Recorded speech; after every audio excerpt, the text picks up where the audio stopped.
يضلل فلا هادي له ونشهد أن لا إله إلا الله وحده لا شريك له ونشهد أن سيدنا وسندنا وحبيبنا ومولانا محمدا عبده ورسوله صلى الله تعالى على خير خلقه وبارك وسلم تسليما كثيرا كثيرا. أما بعد فأعوذ بالله من الشيطان الرجيم. بسم الله الرحمن الرحيم. إنما يوفى الصابرون أجرهم بغير حساب.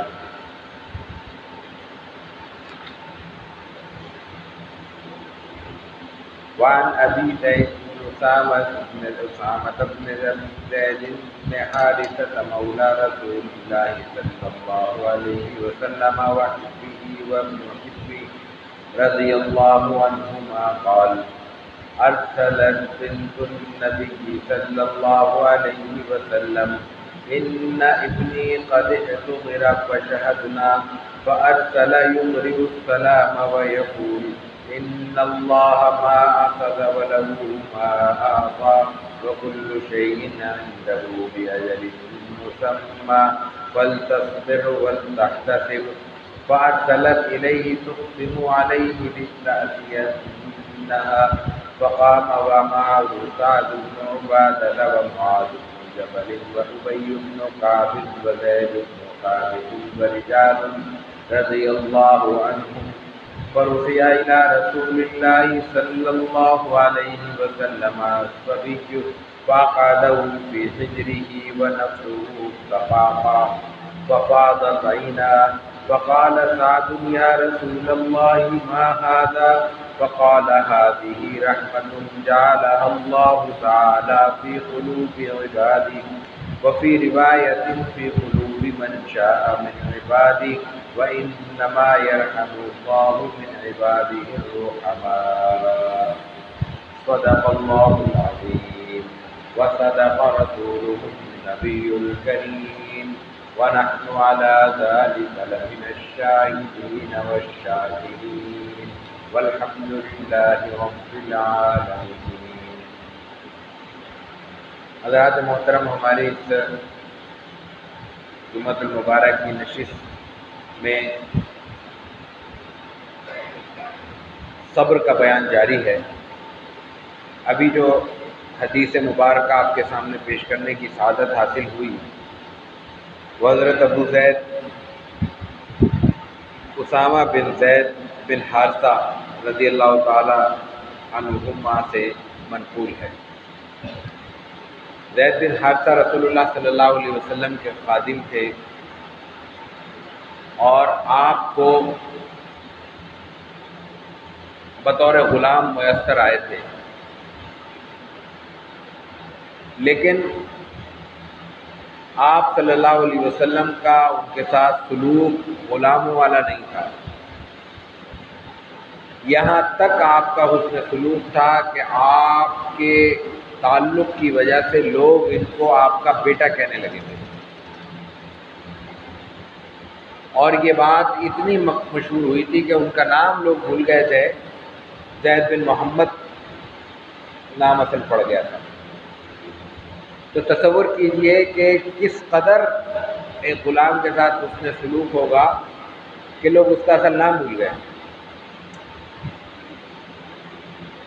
یہ بکتے بکاتے آئے تھے بازار میں، اور پھر رسول اللہ صلی اللہ علیہ وسلم کو حضرت خدیجہ کے ذریعے ملے تھے. آپ نے نہیں خریدا تھا. ان کے والد کو جب علم ہوا کہ میرا بیٹا ڈاکو نے اغوا کر کے مکے میں بیچ دیا ہے، تو وہ اپنے بھائی کو لے کر، یعنی زید کے والد اور چچا، رسول اللہ صلی اللہ علیہ وسلم کے پاس آئے اور اپنا مدعا بیان کیا کہ یہ ہمارا بچہ ہے، اس کو واپس کر دیں، جو رقم لینا چاہتے ہیں آپ لے لیں. رسول اللہ صلی اللہ علیہ وسلم نے کہا پیسوں کا مسئلہ نہیں ہے، میں بچے کو بلاتا ہوں، وہ اگر جانا چاہے لے جائے. مجھے کچھ پیسے کی طلب نہیں ہے۔ تاریخ انسانی کا عجیب واقعہ ہے جس کی دوسری مثال نہیں ملے گی کہ غلام اور ایک بچہ اپنے سگے باپ اور سگے چچا کے بلانے کے باوجود اور مالک کے چھوڑنے کے باوجود وہ مالک کو چھوڑنے کو تیار نہیں ہوا، باپ اور چچا کو چھوڑ دیا۔ انہوں نے کہا، رسول اللہ صلی اللہ علیہ وسلم نے بلایا، وہ آپ کے سامنے آئے، کیا انہیں پہچانتے ہو؟ کہ ہاں۔ کون ہے؟ یہ والد ہیں، یہ چچا ہے، یہ تمہیں لینے آئے ہیں، جاؤ گے؟ نہیں جاؤ۔ انہوں نے کہا کہ تم غلامی پر آزادی کو ترجیح دے رہے ہو۔ باپ نے کہا کہ تم غلامی پر آزادی کو ترجیح دے رہے ہو، اور انہوں نے کہا ہاں، اس لیے کہ میں نے اس غلامی میں جو کچھ پایا ہے، جو کچھ دیکھا ہے، وہ آزادی میں نہیں ہے۔ رسول اللہ صلی اللہ علیہ وسلم کا کہ حسن سلوک کے لیے ایک اجنبی سے، ایک غیر سے حسن سلوک اور حسن تعلق کی اس سے بڑی کوئی مثال نہیں ہو سکتی کہ غلام کا دل جیت لیا، اور غلامی نے غلامی پر آزادی پر غلامی کو ترجیح دے دی۔ ظاہر ہے وہاں غلامی نہیں تھی، وہاں تو ٹھاٹ تھے، ظاہر ہے وہی ٹھاٹ تھے جو حضور کے تھے، جو آزادی تھی آپ کو میسر تھی وہی آپ کے زید کو میسر تھی۔ ان کے بیٹے ہیں اسامہ۔ روایت کے الفاظ آگے یہ بتایا، قصہ میں نے اس لیے بیان کیا کہ روایت میں آتا ہے کہ رسول اللہ صلی اللہ علیہ وسلم کی پسندیدہ شخصیت کے پسندیدہ بیٹے، یعنی باپ سے بھی حضور کو محبت تھی، اور ان کے بیٹے سے پھر ظاہر بیٹے سے تو اور زیادہ محبت ہوتی ہے، اولاد کی اولاد ہے۔ تو حضرت اسامہ سے یہ روایت منقول ہے، تو راوی یہ کہتے ہیں کہ مولا رسول اللہ صلی اللہ علیہ وسلم زید بن عاصم حضور کے غلام، اور وحبی و ابن حبی، آپ کے محبوب اور محبوب کے بیٹے اور پسندیدہ۔ قال ارسلت بنت النبی صلی اللہ علیہ وسلم، رسول اللہ صلی اللہ علیہ وسلم کی ایک صاحبزادی نے، جن کا نام یہاں منقول نہیں ہے، لیکن عام طور پہ خیال ہوتا ہے کہ اس میں زینب مراد ہے۔ انہوں نے رسول اللہ صلی اللہ علیہ وسلم کی خدمت میں نمائندہ بھیجا، پیغام بھیجا کہ میرے بچے، گود کا بچہ، اس کا بیچارے کا وقت پورا ہو گیا ہے، آخری وقت ہے، اب ماں ہے، اس کا گود کا بچہ ہے، وہ اس کا آخری وقت قریب ہے، وہ اپنے والد کو بلا رہی ہے کہ میرا حوصلہ بڑھ جائے گا، مجھے کچھ صبر مل جائے گا، کچھ ٹھارس بن جائے گی، آپ تشریف لے آئیں۔ رسول اللہ صلی اللہ علیہ وسلم نے ان کو پیغام دیا، ان اللہ ما اخذ ولہ ما اعطى، اللہ کی مرضی ہے، اس نے جو دیا تھا وہ لے لیا، سب کچھ جو کچھ وہ لے رہا ہے وہ اسی کا ہے، اور وَلَوْ مَا آتا، اور جو کچھ اس نے دیا ہے یا دے گا یا دیتا ہے یا دیتا رہتا ہے، وہ سب کا سب اسی ذات کا ہے۔ وَكُلُّ شَيْءٍ عِندَهُ بِأَجَلٍ مُّسَمًّى، اللہ کے پاس ہر چیز کا ایک وقت مقرر ہے۔ یہ صرف زندگی کا اور انسانی جان کا معاملہ نہیں ہے، قوموں کا عروج و زوال ہو، موسموں کی تبدیلی ہو، حالات کا الٹ پھیر ہو، ہر چیز اللہ کے یہاں لکھی ہوئی ہے، اس وقت کے مطابق اس پر عمل ہو رہا ہے، اور اس کو ایک نظام دے دیا ہے اللہ تعالیٰ نے۔ یہ جو چال ہے سورج اور چاند کی، جس سے موسم بھی بدل رہے ہیں، دن رات بھی تبدیل ہو رہے ہیں، علاقوں میں مختلف نوعیتوں کی فصلوں کا انحصار اس پر ہے، یہ سب کا سب اجل مسمى ہے اللہ کے ہاں، طے شدہ ہے کہ اس موسم میں یہ ہوگا اور اس موسم میں یہ ہوگا، یہاں یہ سردی ہوگی، یہ گرمی ہوگی، یہ بارش ہوگی، یہ ساون ہوگا، اور اس کے نتیجے میں یہ گرمی کے پھل پکیں گے یا سردی کے پھل پکیں گے۔ گرمی کے علاقوں میں گرمی کے موسم میں گرم موسم کم ہو جائے، پھل ضائع ہو جائے گا، ٹھنڈے موسم میں گرمی پڑ جائے، پھل برباد ہو جائے گا، فصلیں برباد ہو جائیں گی، یہ اجل مسمى ہے۔ اسی اجل مسمى کا ایک حصہ انسانی زندگی ہے، جس کا جو وقت متعین تھا وہ وقت جب پورا ہو جائے گا، وہ اللہ کے دربار میں حاضر ہونا ہے، وہ واپس لے لیا جائے گا۔ تو یہ بچہ بھی وقت مقررہ تک دنیا میں رہا، اب اس کا وقت آ گیا، یہ رخصت ہو رہا ہے، اس کو صبر کے ساتھ، سکون کے ساتھ، اللہ کی رضا پر قائم رہتے ہوئے رخصت کر دو۔ یہ پیغام آپ صلی اللہ علیہ وسلم نے اپنی صاحبزادی کو دیا۔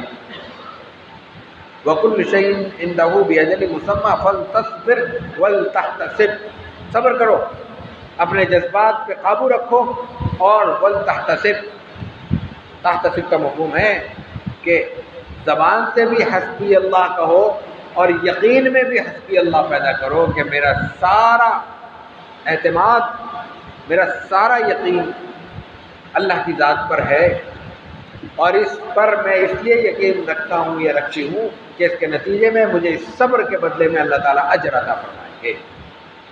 فلتحتسب،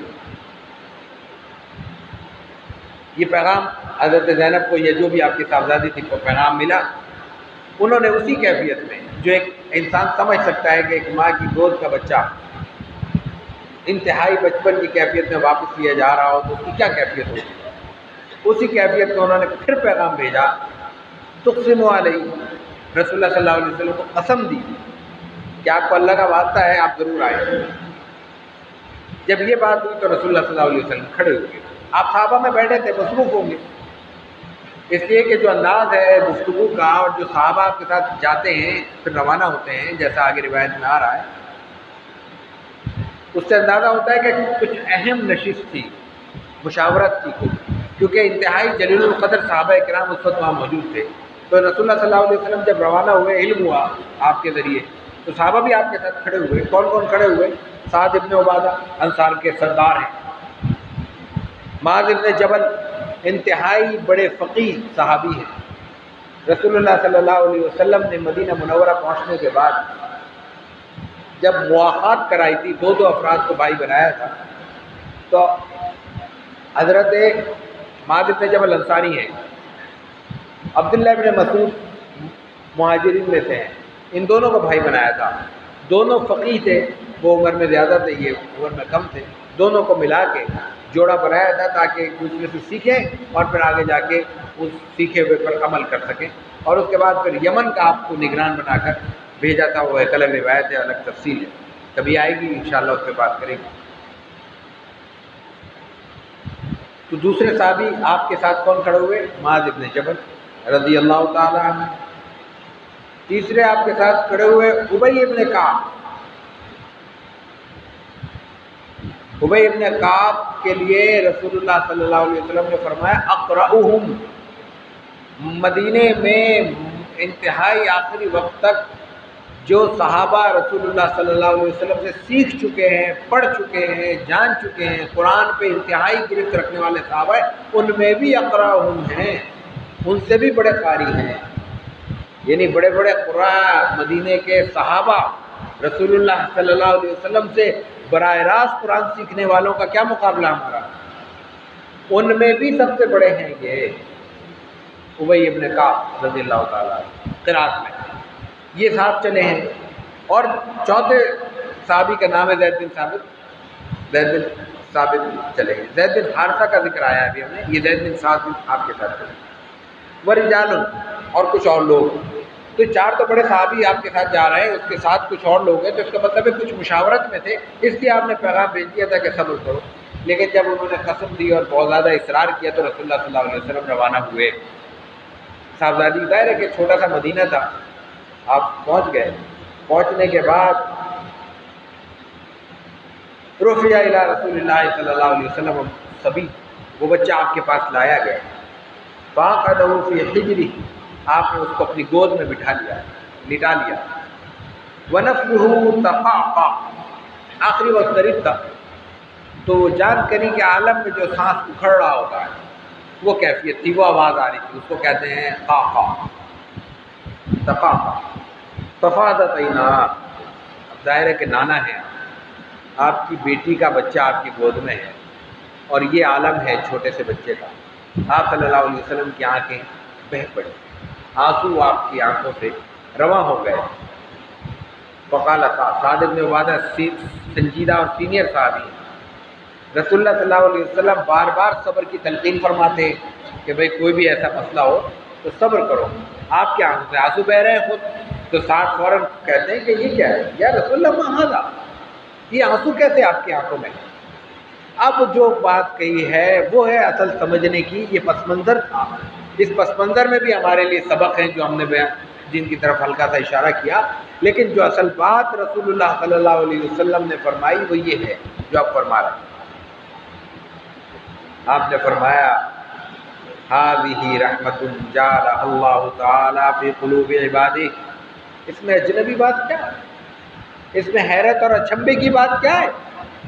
یہ تو اللہ کی رحمت ہے جو اللہ نے اپنے بندوں میں ڈال دی ہے۔ یعنی اگر کسی غم کے موقع پر کسی کی آنکھوں میں آنسو نہیں آتے تو یہ کوئی خوبی کی بات نہیں ہے۔ اللہ کے رسول صلی اللہ علیہ وسلم کی سنت یہ ہے کہ آنکھیں بھر آئیں گی، آنسو آ جائیں گے، لیکن ان آنسوؤں کو مینیج کرنا ایک مسلمان کا کمال ہے، وہ ہے صبر۔ آنسوؤں کو مینیج کیسے کیا جائے گا، غم کو مینیج کیسے کیا جائے گا؟ اللہ سے صبر کی اور اجر کی امید رکھ کر، اپنے جذبات کو کنٹرول کر کے، اور کوئی ایسا عمل کیے بغیر جس کے نتیجے میں اللہ کے رسول اور قرآن اور حدیث اور اسلام کے احکام کی پامالی ہوتی ہو یا اس کی خلاف ورزی ہوتی ہو۔ یعنی آنسوؤں سے رونے میں کوئی قباحت نہیں ہے اگر آنسو آ رہے ہیں، لیکن اس کے نتیجے میں اپنے آپ کو پیٹنا شروع کر دے، الفاظ زبان سے ایسے الفاظ ادا کرنا شروع کر دے جو ناشکری اور بے صبری کی علامت ہوں، اپنے جسم اور وجود کو پیٹنا شروع کر دے، یا اپنے کپڑے پھاڑنا شروع کر دے، یا اور خرافات جو ہمارے ہاں رائج ہیں، ان تمام چیزوں سے منع کیا گیا ہے۔ لیکن اگر تکلیف ہے، اللہ تعالیٰ ہر غم سے، ہر تکلیف سے ہر ایک کو محفوظ رکھے، عافیت کا معاملہ کرے، لیکن جو فطری تقاضے ہیں غم کے اگر کسی کو میسر آتا ہے تو ان کے مطابق رونا، آنکھوں میں آنسو آ جانا، آنکھوں کا بھر آنا، رسول اللہ صلی اللہ علیہ وسلم کہتے ہیں کہ یہ اللہ کی رحمت ہے، اس سے مفر نہیں ہے۔